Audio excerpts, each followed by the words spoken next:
हम तो जो कहते हैं वो सबके हित के लिए, सर्वे भवन्तु सुखिनः सर्वे सन्तु निरामया, सबके भलाई के लिए आपको फल ज़्यादा खाना चाहिए, है ना, बिस्किट नहीं खाना चाहिए, क्योंकि फल। तो आपने बस विश का किट ऐसे ही कहा था, उसका कोई ऐसा अर्थ नहीं था, लेकिन लोगों ने उसको बाकायदा कोट किया। हाँ। कि विश का किट है वो। महाराज जी ये कह रहे हैं। भाई उसमें तो नुकसानदायक है ना, डॉक्टर कहते हैं ना, डॉक्टर क्या बोलते हैं, बिस्किट खाना फायदेमंद है। नहीं, जैसे ग्लूकोज बिस्किट है, थ्रेप्टीन का बिस्किट, लोगों को बोला जाता है थ्रेप्टीन का बिस्किट खाओ, बहुत बीमार होते हैं, उसके लिए ताकत के लिए कहा जाता है। सामान्य जो लोग यूज करते हैं वो बिस्किट तो नुकसानदायक ही है, मैदे का है। हाँ, इसलिए उसकी जगह फल खाएं आप, तो ये बहुत अच्छी बात होगी आपके स्वास्थ्य के लिए। दूसरा, सुंदरता। चाणक्य ने जो कहा कि अति रूपेण वही सीता अति गर्वेण रावणा, फिर बाद में कहा अति सर्वत्र वर्जयित, तो मैंने चाणक्य की बात रखी है, परोसी थी, और उसका अर्थ दूसरा निकला। उसका अर्थ भी बिल्कुल सही निकला, लेकिन लोगों को चाणक्य ने जो बात कही वही बात हमने कही, तो लोगों को ये लगा आपने क्यों कही। भाई जो चाणक्य तो महापुरुष हैं, तो हम महापुरुषों की बातें ही तो कहेंगे, कोई अपना ज्ञान थोड़ी, हम जो पढ़ते हैं उसी आधार पर तो चलेंगे ना, अपना थोड़ी मनमाना बोलेंगे। हम थोड़ी ये डिफाइन करेंगे कि धर्म ये है, धर्म तो जो सनातन से चला आ रहा है, जो परिभाषा उन्हीं को परिभाषित करेंगे, कोई धर्म की परिभाषा मैं थोड़ी बनाने बैठ जाऊंगा। अच्छा, मुझे ये बताइए, अभी आपका एक बयान जो शराब को लेकर, आप कई बार जो आपकी कथा सुनने आते हैं उनके सवाल जवाब लेते हैं, 17, 70, 17 ये वाली बात, या ये बात कि 2 कौड़ी के होते हैं वो लोग जो शराब पीते हैं, आपको लगता है कि कई बार आप बहुत मुखर होकर या डांट देते हैं जो आते हैं अनुयायी आपको सुनने? तो नहीं, डांटते नहीं, प्यार से समझाते हैं उनको।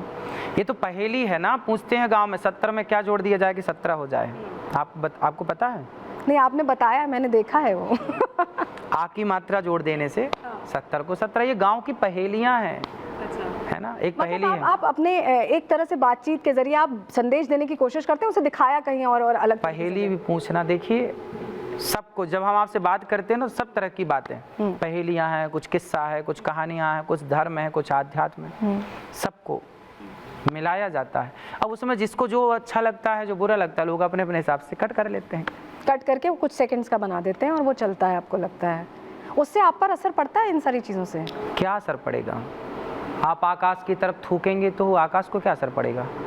असर आप ही को पड़ेगा खुद। इसलिए आप यदि किसी की कमी देखते हैं तो कमी जिसकी देख रहे हैं उसको क्या असर पड़ेगा? आपकी मानसिकता का परिचय है ये कि आप जैसे मक्खी पूरे शरीर में वहीं जाकर बैठती है जहाँ घाव है, उसी तरह कुछ लोग सिर्फ गलत, नेगेटिव, इसलिए उनका जीवन कैसा नेगेटिविटी से भरा रहता है, वो टेंशन में रहते हैं, परेशान, क्योंकि पॉजिटिविटी को पकड़ते ही नहीं, अच्छाई को ग्रहण करते नहीं। इस संसार में ऐसा कोई नहीं है जिसके अंदर अच्छाई ना हो और बुराई ना हो। मेरे अंदर अच्छाई भी है और बुराई भी है। अब ये तो आप पर डिपेंड करता है कि आप क्या ग्रहण करना चाहते हैं। ऐसे अच्छा, मेरा एक सवाल और है।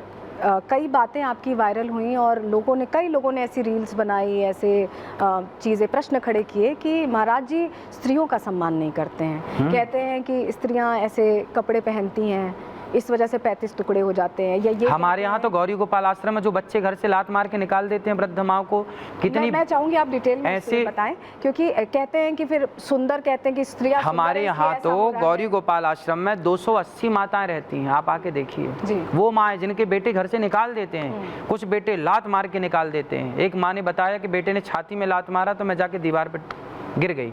ऐसी माँ आई, ऐसे बेटे जो अपनी माँ को तेल डाल के, मिट्टी का तेल, कैरोसिन डाल के आग लगाना चाह रहे थे, ऐसी माँ। नहीं, आज के ज़माने में लोग कहते हैं माई लाइफ माई चॉइस, ऐसे बोलते हैं ना लोग, जो महिलाएं हैं वो कहती हैं मैं जो चाहे पहनूं, मैं जो चाहे करूं। आप क्यों बोल रहे हैं? तो आपने जो वो बात कही, उस पर महिलाओं को क्या संदेश देंगे? उसी को लेकर हो रहा है कि आप सोचते हैं ऐसा कि ऐसे परिधान क्यों पहन रहे हैं, तो उस पर आपका क्या संदेश है रिपब्लिक भारत के दर्शकों को? देखिए, हम तो सबको, जब आप कथा सुनते हैं ना, तो आपने हमें चुना है कि आप हमें सिखाइए, समझाइए। तो टीचर क्या पढ़ाएगा?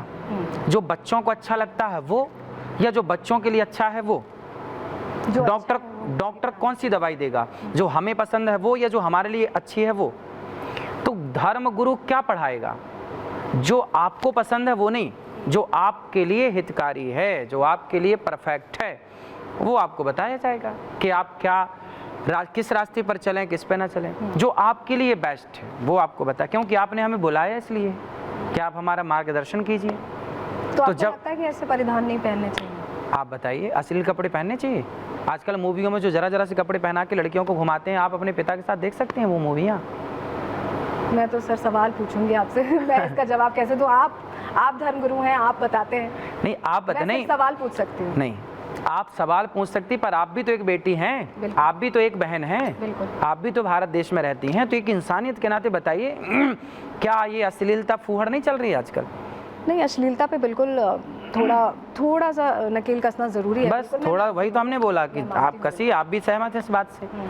आपने भी अभी कपड़े पहने हैं, देखिए आपने कितने बढ़िया कपड़े पहने हैं, आपने मर्यादित कपड़े पहने हैं। जो अमर्यादित है वो तो गलत ही है, चाहे हम कहें, चाहे आप कहें, चाहे तीसरा कहे, तो फिर गलत को गलत कहने में दिक्कत क्या है? नहीं, इसी को लेकर लोग कहते हैं कि फिर आप पर्सपेक्टिव सेट कर रहे हैं। हम तो ये कह रहे हैं कि अश्लील कपड़े ना पहना कोई। मर्यादा हमारे यहाँ क्या है? मर्यादा पुरुषोत्तम। हमारे यहाँ राम कैसे हैं, किस भगवान की पूजा करते हैं? मर्यादा। जो मर्यादा पुरुषोत्तम हैं, हम उनके यदि अनुयायी हैं तो हम मर्यादा में रहें। यदि हम ही छोड़ेंगे तो फिर किसको सिखाएंगे? आज के माहौल में आप किसे सबसे ज़्यादा सही मानते? किसके पद चिन्हों पे हम चलें? राम जी के पद चिन्हों पे चलें, कृष्ण जी के पद चिन्हों पे चलें, हनुमान जी को मान के चलें? सब एक ही तो हैं। हनुमान जी और राम जी और कृष्ण जी कोई अलग अलग हैं? राम कृष्ण दो एक हैं, अंतर नहीं निमेष, इनके नयन गंभीर हैं, इनके चपल विशेष। कोई भेद नहीं है, कोई भेद नहीं है किसी के भी। भगवान के 24 अवतार हैं, उनमें एक राम एक कृष्ण, अनेक रूप रूपाय विष्णवे प्रभु विष्णवे। अच्छा, एक सवाल और है मेरा, वो बहुत ज़रूरी सवाल है क्योंकि वो अभी बहुत ज़्यादा उसको लेकर बातचीत हो रही है। अभी आपने कुछ दिन पहले कहा था कि जो महिलाएं ज़मीन में झुककर प्रणाम करती हैं, करणबद्ध होकर एकदम, तो वो नहीं करना चाहिए। उसके पीछे वजह क्या है, क्या तर्क है उसके पीछे? क्योंकि इसको लेकर कहा जा रहा है कि ये कैसी बात हो गई, प्रणाम तो इंसान पूरे भगवान के सामने नतमस्तक हो जाता है, उसमें क्या गलत है? अगर आपका कोई तर्क है उसके पीछे तो वो बताइए। हाँ, मैं देखिए जो बात करता हूँ ना, प्रमाण से करता हूँ। मैं आपको एक फोटो दिखाऊंगा और एक श्लोक दिखाऊंगा, ये देखिए जी। ये एक मंदिर की तस्वीर है, इसमें देखिए महिला कैसे प्रणाम कर रही है और पुरुष कैसे प्रणाम कर रहे हैं। और ऊपर क्या लिखा है श्लोक में? श्लोक में लिखा है कि ब्राह्मणस्य मुखम शंखम शालिग्रामम च पुस्तकम वसुंधरा न सहते कामनी कुछ मर्दनम। ब्राह्मणों को नीचे नहीं आसन पर बैठना चाहिए, शंख को, शालिग्राम भगवान को और धर्म ग्रंथों को